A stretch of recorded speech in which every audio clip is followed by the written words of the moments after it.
Kamera siap? Ini dia. Tutok kembali lagi.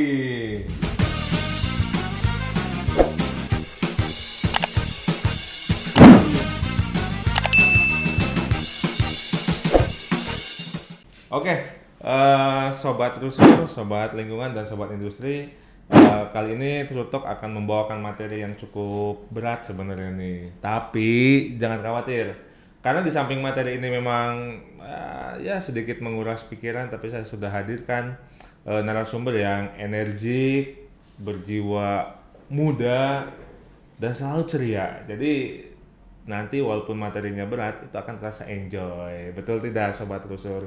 Nah, kita akan berkenalan nih dengan beliau. Ada yang tahu nggak beliau siapa? Belum ada tahu ya? Oke.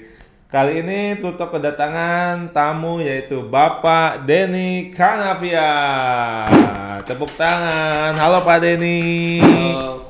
Selamat datang Pak di Tutok nih Pak. Episode kesekian lah. Kami akhirnya bisa mengundang Pak Denny. Di tengah Pak Denny yang sangat-sangat sibuk sekali nih aktivitasnya nih Pak Denny. Iya. Gimana Pak? Sehat Pak? Sehat, alhamdulillah. Alhamdulillah. Tos dulu Pak untuk mencari. Nggak kena. Kayak lagi Pak. Wih, mantap nih. Pak Denny itu dikenal dengan ya itu tadi yang sempat saya bilang di awal, beliau ini adalah energik, berjiwa muda dan sangat ceria gitu ya. Jadi pembahasan materi kali ini tentang ini Pak. Gas rumah kaca Pak. Berat itu. Wow, berat sekali. tapi tenang Pak. Saya ada ini nih. Kalau kemarin itu ada Neng Bunga Pak. Kebetulan Neng Bunga lagi berhalangan nih. Saya ada ini teh mawar. Teh mawar. Wah, ini coba ada minuman nih. Ini buat Pak Denny. Mana coba di ini dulu. Apa ini, kopi? Kayaknya sih kopi Pak. Boleh. Ini khusus nih untuk Pak Denny. Ya Pak, kopi hitam. Silakan. Kopinya kopi hitam. Saya dapat nggak sih? Oh dapat. Oh, ini berarti Oh buat enggak. Saya ada juga. Itu khusus Pak Denny. Ini susu ya? Ini kopi juga. Ini kopi juga. Terima kasih Teh Mawar ya. Oke. Sobat rusur, sobat industri dan sobat lingkungan. Pak Denny ini nih saya spill sedikit ya, karena saya juga tadi di briefing bahwa Pak Denny merupakan seorang ini juga ya Pak, peneliti juga ya. Betul nggak sih Pak? Peneliti, kemudian beliau juga aktif di bidang pendidikan, dan sekarang juga beliau menjabat sebagai apa Pak di Terusur Pak? Boleh cerita sedikit terkait diri Bapak? Di Terusur saya direktur teknologi. Ya, oke. Kalau bahasa kerennya CTO. CTO. Apa bedanya CTO sama CCTV Pak? Beda ya? Bahasa anak mudanya CTO. CTO, Technology Officer. Technology Officer. Oke. Ya, yang terkait teknologi itu ada di ranah saya tentu. Gitu ya. Kalau sekarang memang karena kita di bidang lingkungan, teknologinya terkait dengan teknologi untuk lingkungan, utamanya untuk monitoringnya. Monitoring dari lingkungan. Lebih khusus lagi udara. Oh, pengendali udara. Nah, nggak pengendali, monitoring udara ya. Memonitoring udara. Monitoring udara dan juga emisi ya sekarang.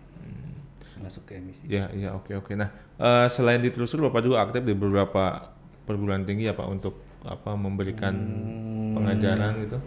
Cuman satu. Cuma satu nih. Beliau nih memang dikenal sekarang dati nih beliau.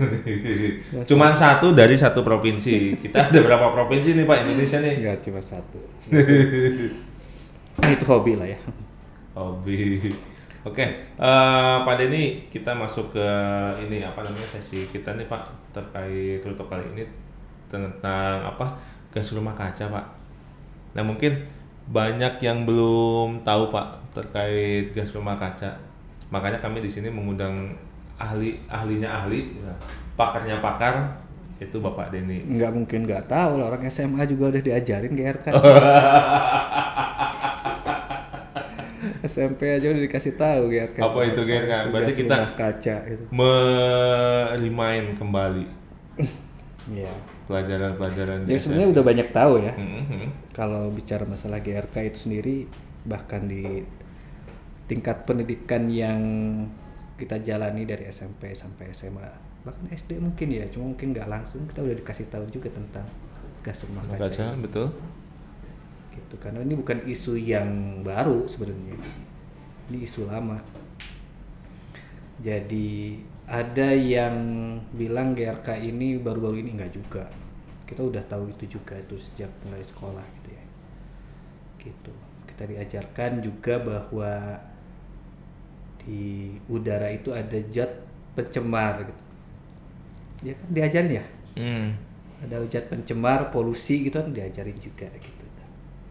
Memang topik ini jadi menarik sekarang karena kondisi sekarang ini yang justru harus kita lihat apakah ini pemahaman kita mengenai GRK itu dan juga efeknya ini mungkin baru kerasa sekarang. Mungkin itu yang jadi isu hangatnya itu bukan GRK-nya sendiri gitu, Pak. Jadi efeknya mungkin baru terasa Betul, sekarang. Betul. Jadi gas rumah kaca itu kan sederhananya ada mungkin fenomenanya adalah ada, kita tahu lah ada matahari ya di situ.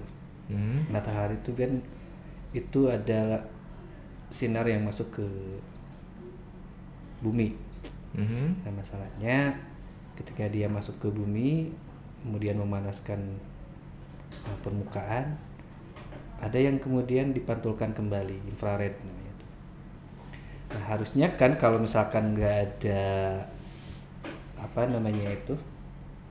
gas rumah kaca, dia akan rilis ke sana ya, keluar gitu. Tapi karena ada gas rumah kaca, dia akhirnya jadi mantul kembali gitu, mantul lagi ke bumi seperti kaca ya. Mantul. Jadi efeknya itu ada panas yang terperangkap pada akhirnya di situ. Gitu. Jadi kalau misalkan kita punya rumah kaca yang biasa dipakai, itu kan menangkap sinar matahari dan kemudian si panasnya itu nggak keluar lagi. Jadi terperangkap di si rumah itu, Pak. Makanya disebut dengan gas rumah kaca karena efeknya itu seperti rumah kaca itu. Secara sederhana seperti itu ya, Pak. Itu greenhouse gas itu bukan kok gas rumah kaca apa gitu. Tapi kan itu kan sudah diajarkan sebenarnya dulu waktu kita sekolah ya, Bu. Ada gas-gas tertentu yang mirip efeknya itu seperti rumah kaca. Itu gas-gas rumah kaca.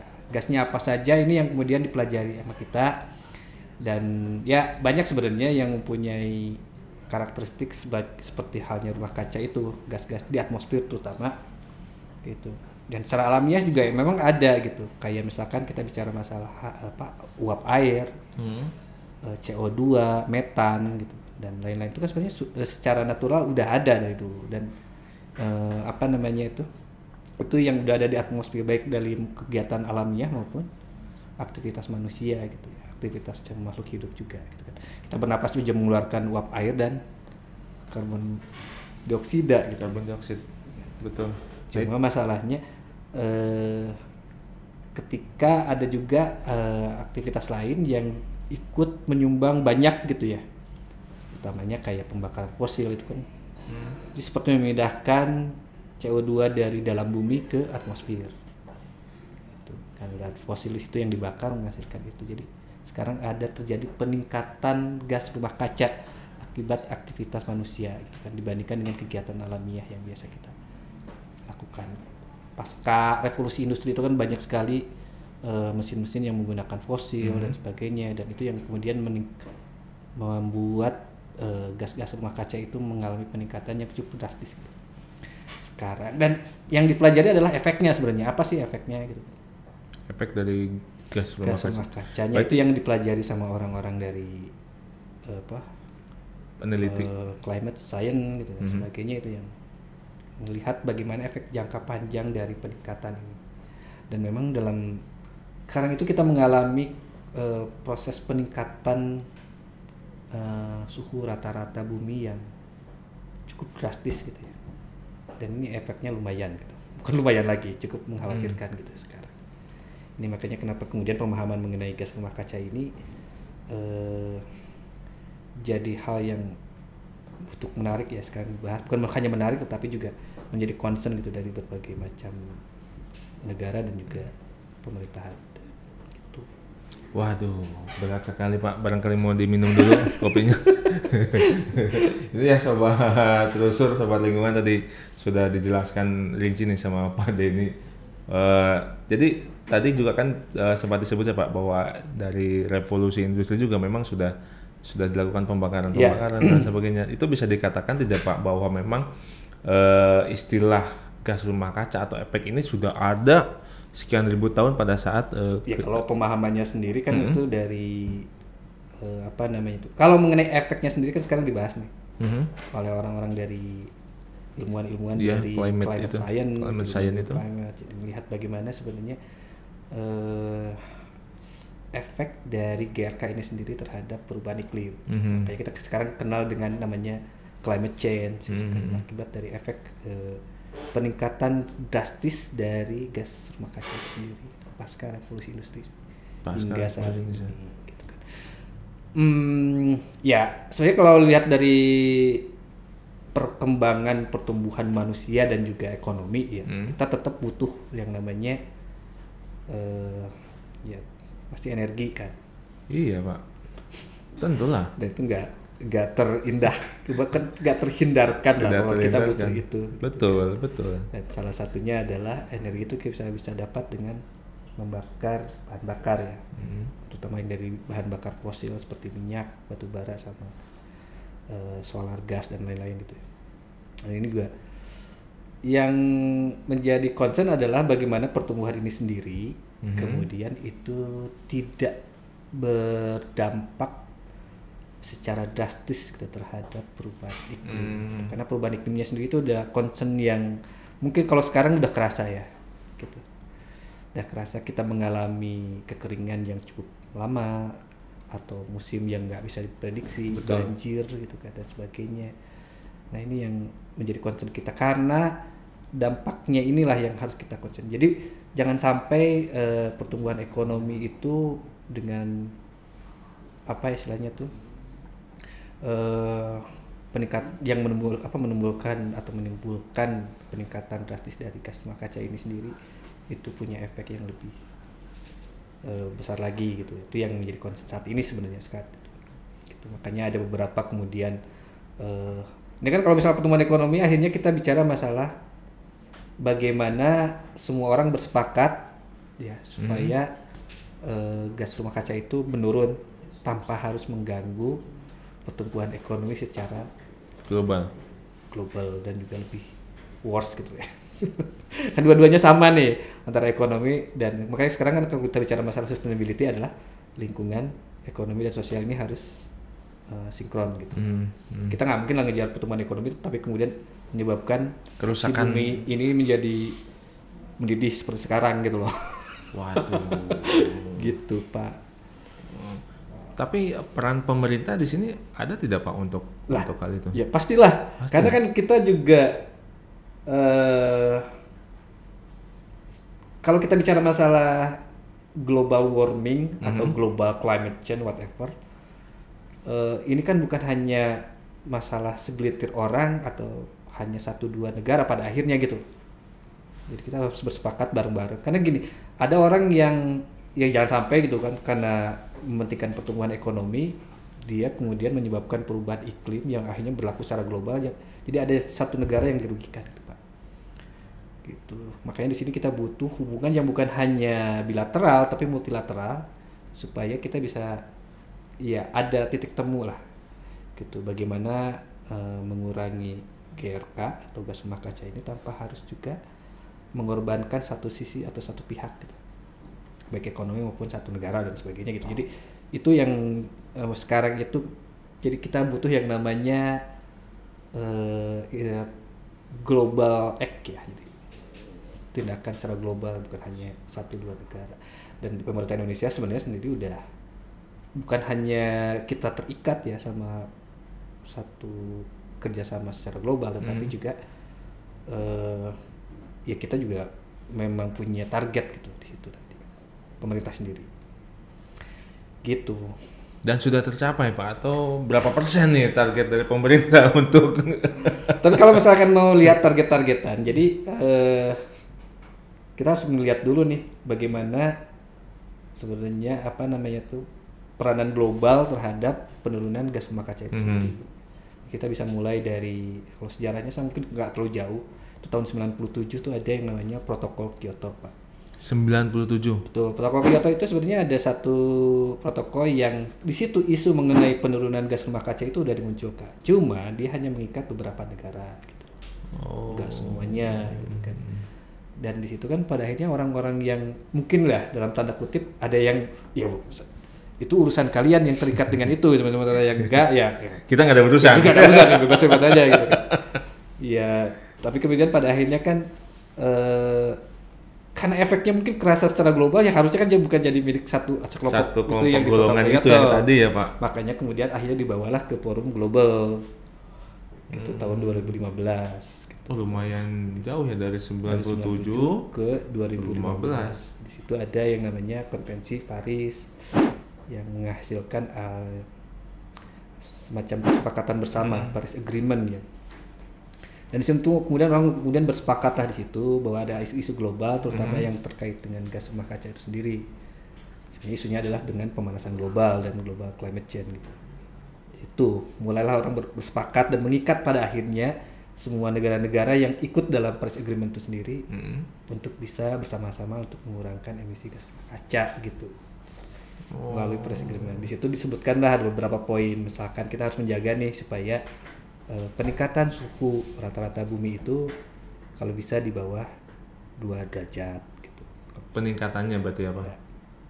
Yang kedua ya sama-samalah kemudian setiap orang itu maksudnya setiap negara itu akhirnya kemudian beri target lah, kira-kira targetnya apa gitu kan. Dalam sebuah komitmen secara nasionalnya seperti apa gitu, tiap-tiap negaranya punya target. Termasuk Indonesia sendiri itu punya komitmen untuk menurunkan gas rumah kaca itu sendiri yang terikat secara kerjasama global. Kerjasama global ya Pak. Nah, langkah-langkah konkret dari pemerintah Indonesia Pak yang Bapak tahu nih terkait yang tadi langkah Bapak konkret sampaikan. jelas lah, karena kita kan sebenarnya punya target, punya komitmen namanya ya, komitmen secara nasional bagaimana menurunkan emisi secara nasional dulu kita bicara. Nasional, betul.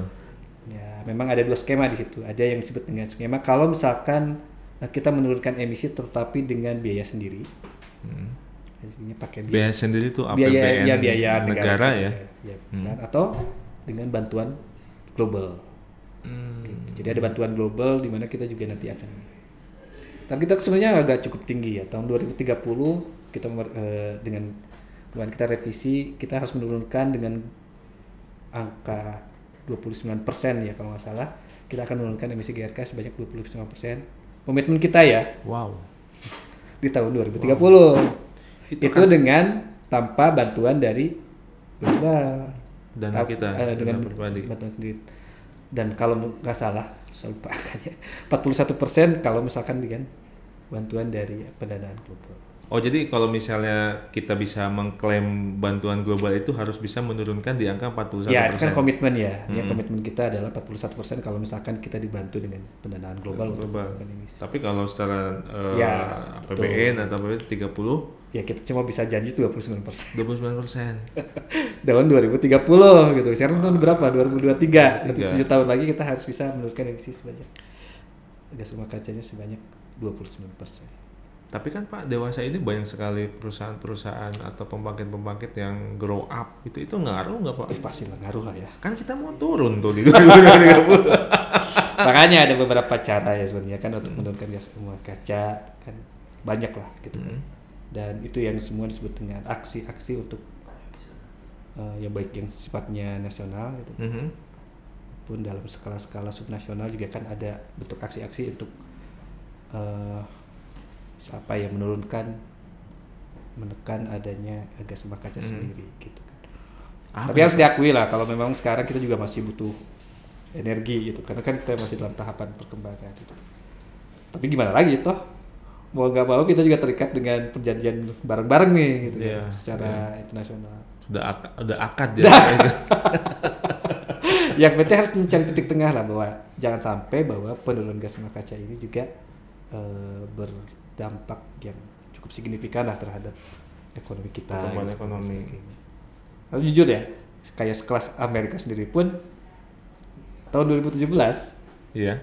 dia withdraw dari perjanjian Paris Agreement dengan alasan bahwa lebih banyak efeknya terhadap ekonomi, pengangguran dan sebagainya gitu kalau misalkan kita harus terikat dengan Paris Agreement. Itu tahun 2017 Amerika yang menyumbang hampir 16% emisi ya. Secara global, kedua lah setelah Cina.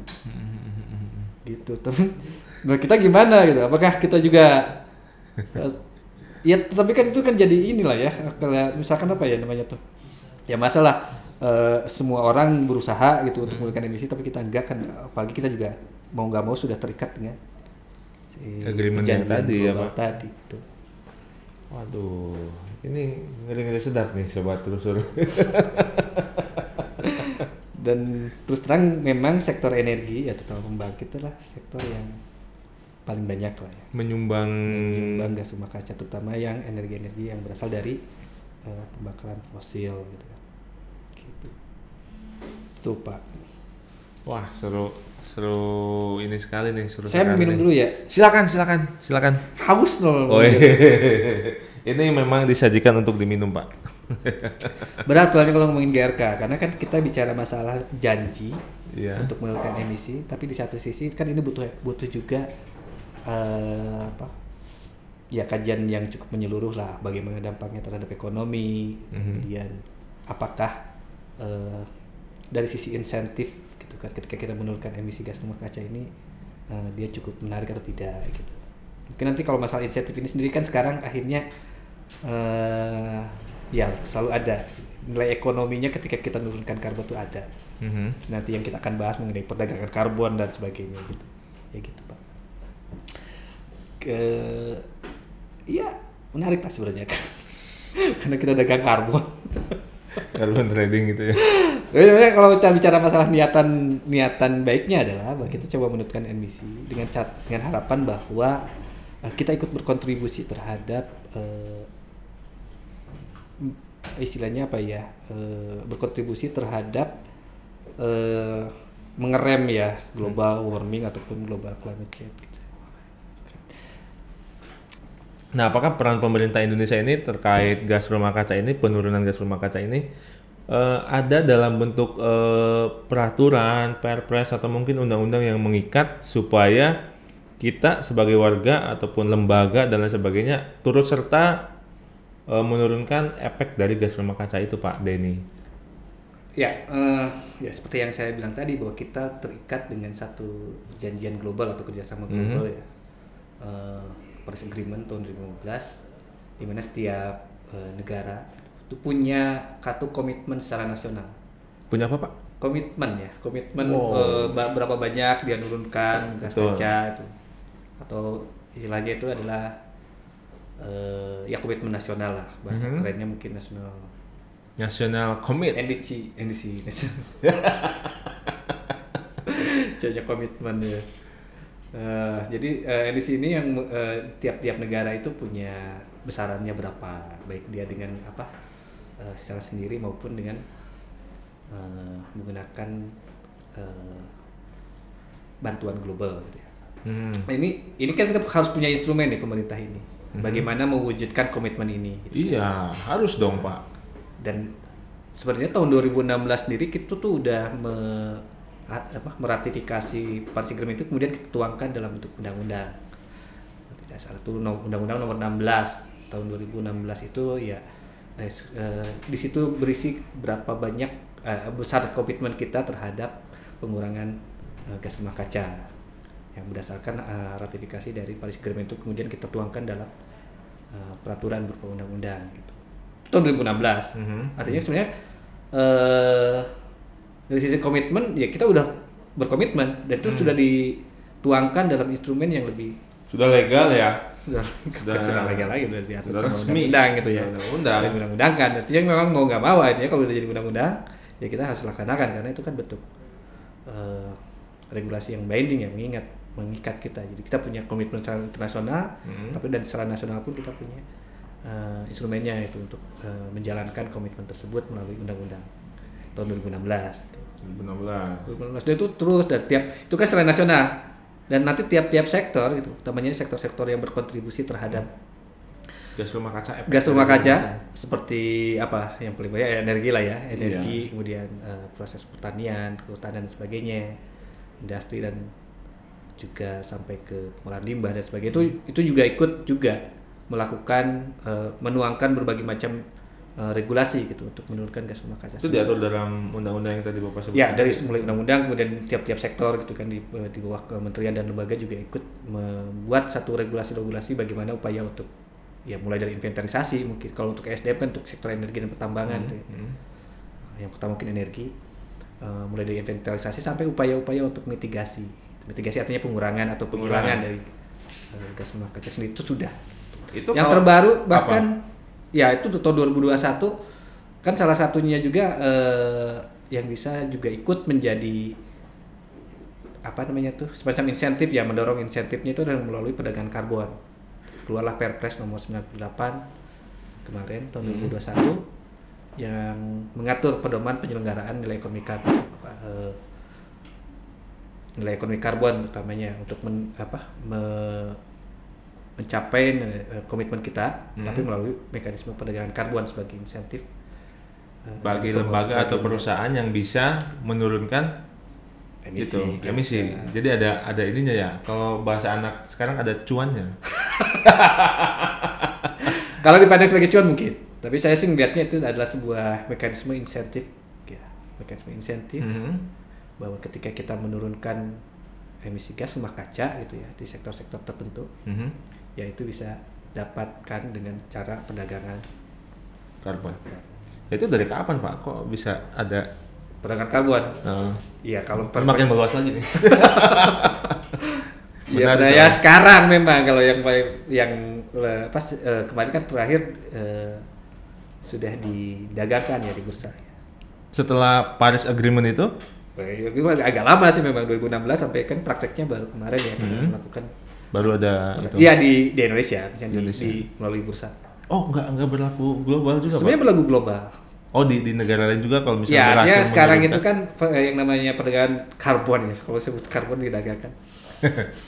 Ya itu berlaku global.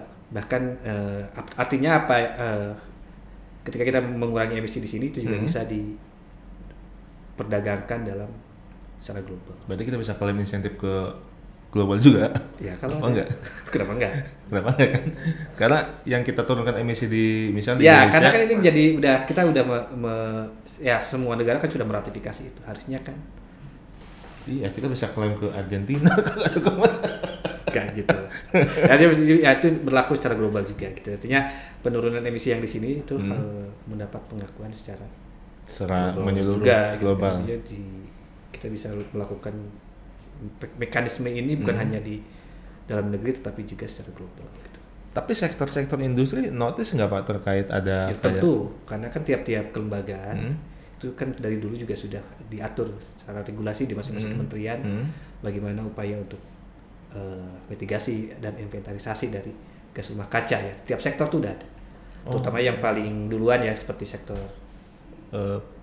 energi. Terutama ya dengan itu kan ada di kewenangannya Kementerian SDM misalkan. Itu sudah punya regulasi yang juga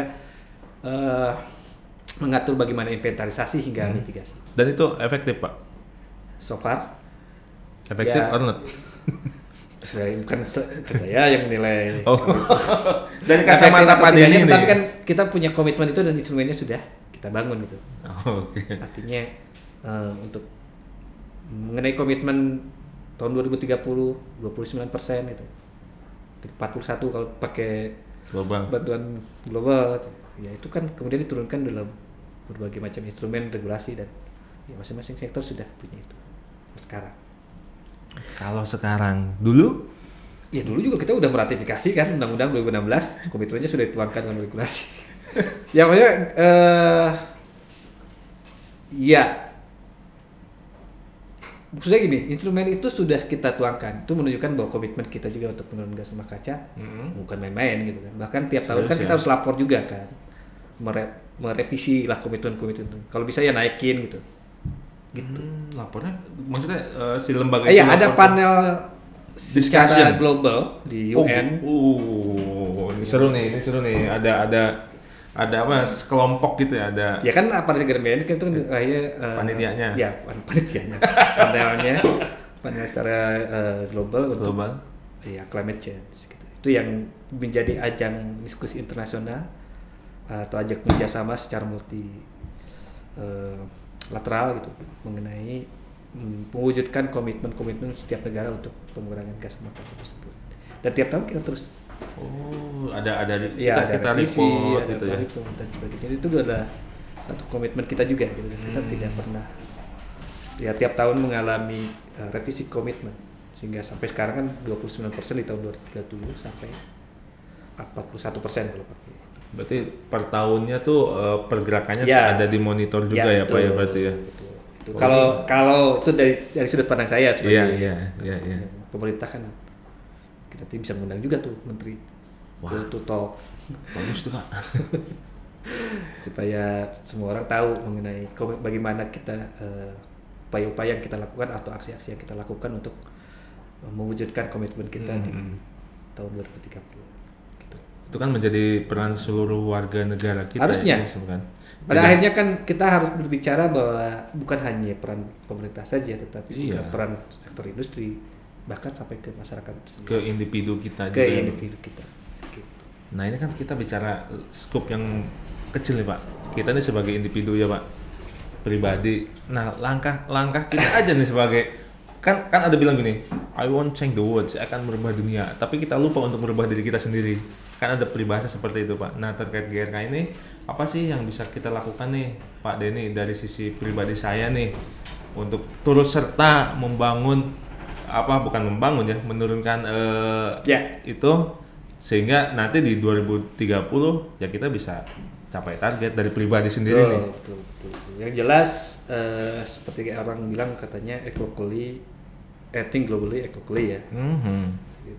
Apa sih sebenarnya yang bisa kita lakukan secara ya kalau bicara individu dulu ya. Iyalah yang terkecil dulu nih kita ngapain? Bagaimana kontribusi kita biar menurunkan GRK?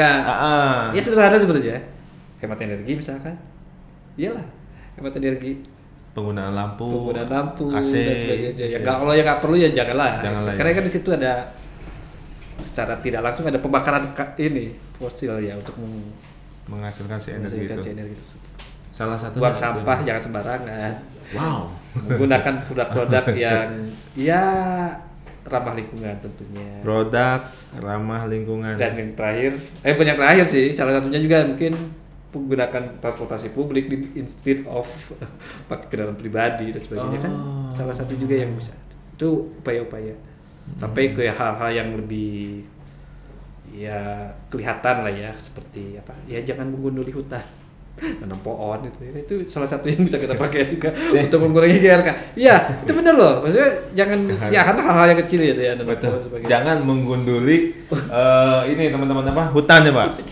Apalagi kalau hutan dipakai untuk ibu kota baru. Enggak ya? Wow. Enggak boleh.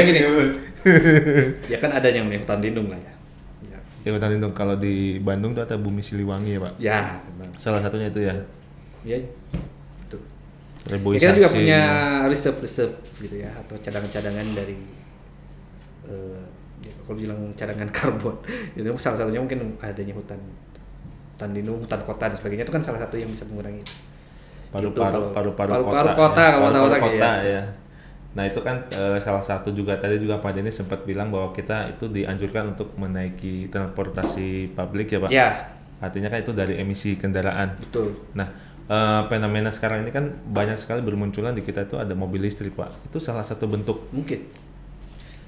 Tapi listrik kan dari batu bara juga bukan? Ya itu kan ada beberapa program pemerintah juga seperti apa namanya itu ya untuk menuju karbon netral atau net zero karbon lah net zero karbon istilahnya itu mungkin agak sedikit berlebihan ya intinya adalah salah satunya adalah dengan bahwa ya energi itu kalau bisa beralih ke energi yang menyumbangkan kayak EBT istilahnya yang terbarukan lah ya. Energi baru dan terbarukan itu kan jelas satu program kita juga itu ya. Program pemerintah terutama gitu dan ya itu masih kita terus. Jadi kalau misalkan ya kalau misalkan kita pakai mobil listrik ya itu motor listrik ya minimal nggak ada asap, polutan yang lainnya lah. Tapi listrik bukan terbuat ya, berasal dari ya. Enggak, maksudnya kalaupun kita memang masih menyumbang emisi dari, tapi tidak terlalu ya, kan itu ada program lain juga ya, gitu untuk mengurangi ini gitu dan sebagainya gitu. Penggunaan energi yang lebih efisien, diminimalisir mungkin ya Pak penggunaan energinya ya. Bukan berarti kita dihilangkan kembali lagi ke zaman Paleotikum, Japanicum atau apa itu. Ya kan salah satu bagian dari komitmen kita juga gitu untuk mengurangi emisi mencari alternatif energi yang lainnya dan sebagainya gitu Pak. Ya, kalau belum ketemu gimana? Ya tentunya ada banyak cara lah ya. Ya kalau tadi kan ngomongin individu ya salah satunya dengan cara itu ya Pak. Gitu. Nah kalau misalnya dari industri gitu Pak, kan sekarang sudah ada mulai industri kan itu pembangkit tenaga listrik atau ada yang pembangkit tenaga angin atau tenaga surya itu ngepek nggak sih Pak? Tentu. Cuma kembali lagi bahwa untuk beralih dari satu energi ke energi yang lain juga jangan sampai kita mengorbankan terlalu besar gitu loh untuk perekonomian gitu. Tapi bisa bergerak secara simultan untuk pergeseran. Bisa. Kan itu yang harus kita cari. Nah itu. Jadi, bagaimana mengurangi GRK tapi ekonomi juga tetap jalan lancar. Ya. Rakyat bisa makan, senang, sandang, pangan, swasembada. Betul. Mendekati 2024 ya. Oke, waduh, ini sudah berapa lama nih? Ya, intinya gitu. Cukup lah ya. Sudah lama. Kita minum kopi dulu. Silakan. Jadi seru sekali nih sobat Trusur, sobat industri, sobat lingkungan. Ngobrol ngobrol sama Pak Denny ini terkait emisi ya seru lah, banyak ilmu yang bisa kita dapat, banyak ilmu yang bisa kita eksplor, pengetahuan juga nanti kita bisa bertambah banyak ilmunya nih. Ini daging semua nih isinya nih, alhamdulillah nih. Bisa berdialog, ngobrol santai sambil ngopi. Ini kohid Pak. Apa itu? Kopi hidung. Apa? Kohid. Yeah. Bukan koreng ya, kopi ireng gitu. Oh bukan. Sama kan? Sama maknanya sama, tapi ini kohid, kopi hidung gitu Pak. Tapi mohon maaf nih Pak, hanya kohid saja. Iya nggak apa-apa. Bebas ini kan? Apa? Dari bahan alami ini. Oh alami Pak, alami dari biji kopi, ada campuran jagungnya. Bukan sedikit. Kopi sintesis kan? Cyanida. Aduh, saya kira kalau orang teknik gak bisa bercanda. Aduh, jangan bercanda Pak, nanti saya jadi host tersaingi ini. Kopi cyanida. Oke, Pak Denny, terima kasih sekali Pak Denny waktunya. Ya. Alhamdulillah nih obrolannya daging-daging semua, walaupun hanya ada kopi hidung tapi ya ini daging. Ya. Mudah-mudahan jadi kebaikan untuk kita, kemudian berkah untuk sobat lingkungan juga yang mendengarkan.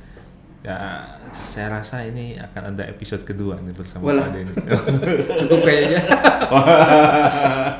Oke, kita closing aja sobat Trusur, sobat lingkungan, sobat industri. Sekian tutorial kami bersama Pak Denny membahas hal-hal yang memang teknologi sekali nih. Oke, sampai jumpa di episode selanjutnya. Oke, bye.